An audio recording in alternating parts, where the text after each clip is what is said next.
How to search the old tweets in your Twitter app. Hey guys, in this quick tutorial I'm going to show you that how you can search your old tweets in your Twitter app.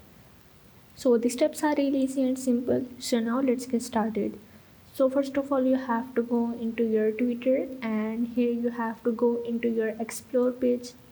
You have to go into your search bar, and from here in the search you have to type your account name, and after that you have to add the colon and you have to add the since. Now you have to type tweet from which you want to start, and after that once you type it you just have to go and you have to type the current year, and once you add it you just have to add the until and click on the search. So now once you are in, as you can see that here in my case the tweets will not appear, but if you do they will appear here.